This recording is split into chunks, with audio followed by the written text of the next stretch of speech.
നമ്മുടെ കോളേജിൽ പഠിച്ചിരുന്ന സമയത്ത് അവിടെ ക്ലാസ് കട്ട് ചെയ്യുക എന്ന് പറയുന്നത് ഒരു പതിവ് കാഴ്ചയായിരുന്നു. പലരും ക്ലാസ് 90% കുട്ടികൾ ക്ലാസ് കട്ട് ചെയ്തിട്ട് വേറെ എന്തെങ്കിലും പരിപാടികൾക്കൊക്കെ പോകാറുണ്ട്. അപ്പോൾ മിസ്സും ക്ലാസ്സൊക്കെ കട്ട് ചെയ്തിട്ടുണ്ട് അത്യാവശ്യം. പക്ഷെ മിസ്സിൻ്റെ ഒരു ഫ്രണ്ട് ഉണ്ട്, അവൻ എപ്പോഴും പ്രത്യേകിച്ച് കാരണങ്ങളൊന്നുമില്ലാതെ ക്ലാസ് കട്ട് ചെയ്യുന്ന ഒരുത്തനായിരുന്നു. അതായത് ഇപ്പോൾ 2 പീരീഡ് അടുപ്പിച്ചിരുന്ന മൂന്നാമത്തെ പീരീഡ് അവൻ സ്വാഭാവികമായിട്ടും ക്ലാസ് കട്ട് ചെയ്യുന്ന ഒരാളായിരുന്നു. പക്ഷെ നമുക്ക് ഈ എക്സാം ഒക്കെ വരുന്ന സമയം നമ്മൾ ആ സമയത്തൊക്കെ അവരോട് പറഞ്ഞ് ഇങ്ങനെ എന്തിനാണ് വെറുതെ ക്ലാസ് കട്ട് ചെയ്യുന്നതെന്നൊക്കെ നമുക്ക് ചോദിക്കുമായിരുന്നു. പക്ഷേ എക്സാം ഒക്കെ വരുന്ന സമയത്ത് എക്സാം വന്ന് എക്സാം ഒക്കെ കഴിഞ്ഞ് റിസൾട്ട് വരുന്ന സമയത്ത് ഇവരെല്ലാത്തിലും പാസ്സാവാറുണ്ട്. ഒന്നിലും ഇതുവരെ തോറ്റിട്ടില്ല, ഇതുവരെ ഒന്നിനും സപ്ലി കിട്ടിയിട്ടില്ല അവനെ.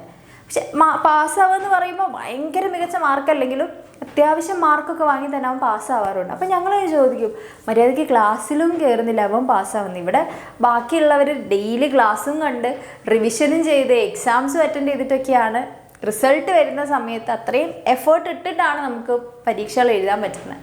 പക്ഷെ ഇവൻ ക്ലാസ്സിലൊന്നും ഇരിക്കാണ്ട് അത്യാവശ്യം കൂളായി പോയി എക്സാം എഴുതി റിസൾട്ട് വരുമ്പോൾ അവന് വേണ്ട മാർക്ക് അവൻ വാങ്ങിക്കാറുണ്ട്. ഞങ്ങൾ ചോദിക്കണം, നിനക്ക് ഇങ്ങനെ ഇത് പറ്റണേ? കാരണം ബാക്കിയുള്ളവർ അത്രയും കഷ്ടപ്പെടുന്നുണ്ടല്ലോ എന്ന് ചോദിക്കും. അപ്പോൾ അവൻ പറഞ്ഞിട്ട് ഞാൻ കുറച്ച് ക്വസ്റ്റ്യൻ പേപ്പേഴ്സ് എടുത്ത് വെച്ച് അങ്ങ് ചെയ്യും. കുറച്ച് 10 വർഷം അല്ലെങ്കിൽ ഒരു 5 വർഷം അങ്ങനെയുള്ള ക്വസ്റ്റ്യൻ പേപ്പേഴ്സ് വെച്ച് ഞാൻ അങ്ങോട്ട് ഇരുന്ന് ചെയ്യും. ഞാൻ PYQs നോക്കാറ് നാം പറയുന്നു. അന്ന് PYQs ഒക്കെ വലിയ എന്താണ് PYQസിൻ്റെ ഒക്കെ ഇമ്പോർട്ടൻസ് ഒന്നും അത്ര അറിയാത്തൊരു ടൈമായിരുന്നു. അത് എല്ലാവരിലേക്കും ആ ഒരു ട്രെൻഡ് വന്നിട്ടുണ്ടായിരുന്നില്ല. പിന്നെ ഇപ്പോൾ ഞാനൊരു ടീച്ചറായിട്ട് നിൽക്കുമ്പോഴാണ് അല്ലെങ്കിൽ ആ ഒരു പ്രൊഫഷൻ ചെയ്യുമ്പോഴാണ് മനസ്സിലായത് PYQ എന്ന് പറയുന്ന ഒരു സംഭവത്തിൻ്റെ ഇമ്പോർട്ടൻസ് എന്ന് പറയുന്നത്. ഇപ്പം നിങ്ങൾക്ക് ക്വസ്റ്റ്യൻ പേപ്പേഴ്സ് ഒക്കെ ഇടുകയാണെങ്കിൽ തന്നെ അവർ എന്താണ് ഒരു 70% ക്വസ്റ്റ്യൻസ് എപ്പോഴും PYQs എന്നാണ്, അല്ലെങ്കിൽ PYQ അതേപോലെയുള്ള പാറ്റേൺസ് ഒക്കെയാണ് PYQ തന്നെയാണ് അവർ ഫോളോ ചെയ്ത് വരുന്നത്. അപ്പോൾ PYQ നന്നായിട്ട് പഠിച്ചു കഴിഞ്ഞാൽ തന്നെ ഒരുവിധം എക്സാം എഴുതാൻ അല്ലെങ്കിൽ എങ്ങനെ എക്സാം എഴുതണം എന്നുള്ള രീതിയിലേക്ക് നിങ്ങൾക്ക് എത്തിച്ചേരാൻ പറ്റും എന്നുള്ളത് ഒരു വലിയ ഫാക്റ്റാണ്. പക്ഷെ പലരെ സംബന്ധിച്ചിടത്തോളം PYQs കിട്ടുക എന്ന് പറയുന്നത് ബുദ്ധിമുട്ടുള്ള കാര്യമാണ്. എത്ര കാലം മുന്നത്തെ PYQs വേണം, അല്ലെങ്കിൽ ഇത് എവിടെ നിന്ന് കിട്ടും, ഇത് ഏത് സൈറ്റിൽ നിന്ന് കിട്ടും എന്നൊക്കെ ഒരുപാട് കൺഫ്യൂഷൻസ് ഉണ്ടാവും അല്ലേ. അപ്പോൾ അങ്ങനെയുള്ള പ്രശ്നങ്ങൾ അല്ലെങ്കിൽ ആ ഒരു ബുദ്ധിമുട്ട് നിങ്ങൾക്ക് മാറ്റി തരാൻ വേണ്ടിയിട്ടാണ് നമ്മുടെ ബാച്ചിൻ്റെ അകത്ത് PYQ എന്ന് പറഞ്ഞിട്ട് തന്നെ ഒരു സെപ്പറേറ്റ് സെഷൻ തന്നെ നമ്മൾ വെച്ചിട്ടുള്ളത്.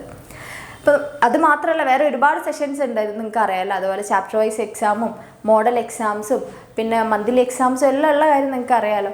പക്ഷെ അതിലെ പോലെ തന്നെ ഇമ്പോർട്ടൻ്റ് ആയിട്ടൊരു ഫീച്ചറാണ് നമ്മുടെ PYQs എന്ന് പറയുന്നത്. ഈ PYQs നിങ്ങൾക്ക് വേണ്ടിയിട്ട് നമ്മൾ ഓൾറെഡി അവിടെ അറേഞ്ച് ചെയ്ത് വെച്ചിട്ടുണ്ട്. അപ്പോൾ അങ്ങനെ ആ സമയത്ത് നിങ്ങൾക്ക് ബാച്ചിലുള്ള ഒരു കുട്ടിയെ സംബന്ധിച്ചിടത്തോളം PYQസിനായിട്ട് അവർ വേറെ ഒരു സോഴ്സ് തപ്പണ്ട എന്നുള്ളതാണ്. നിങ്ങൾക്ക് ഈസി ആയിട്ട് ആക്സസ് ചെയ്യാൻ പറ്റുന്ന കാര്യമാണ്.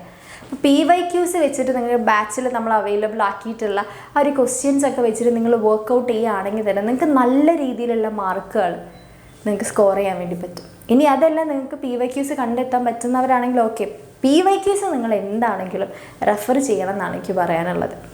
അപ്പോൾ കാരണം എൻ്റെ ആ ഫ്രണ്ട് വേറെ ഒന്നും പഠിക്കാതെയാണ് അവന് PYQs മാത്രം പഠിച്ചിട്ട് അത്യാവശ്യ രീതിയിൽ പാസ്സായത്. അപ്പോൾ നിങ്ങൾ നന്നായി പഠിച്ച് നല്ല രീതിയിൽ തന്നെ നമ്മളെ ബാച്ചിലെ വർക്ക് ഷീറ്റുകളും അതുപോലെ തന്നെ chapter wise exams model exams അതോടൊപ്പം തന്നെ ഈ PYQസും കൂടെ ചെയ്തു പോകുന്നൊരു കുട്ടിയാണെങ്കിൽ നിങ്ങൾക്ക് തീർച്ചയായിട്ടും എന്നാൽ നല്ല മാർക്കിലേക്ക് തന്നെ അല്ലെങ്കിൽ മാക്സിമം മാർക്ക് സ്കോർ ചെയ്യാൻ വേണ്ടിയിട്ട് നിങ്ങളെ കൊണ്ട് സാധിക്കും എന്നുള്ളതാണ്.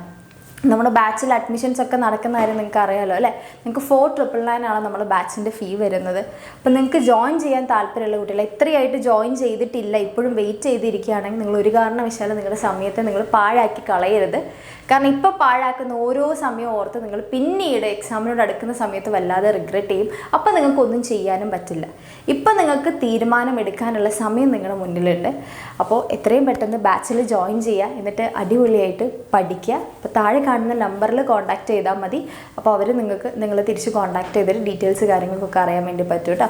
അപ്പോൾ ആരും നിങ്ങളുടെ മുന്നിലുള്ള ഈ ഒരു ഓപ്പർച്യൂണിറ്റീനെ മിസ്സാക്കി കളയാൻ പാടില്ല.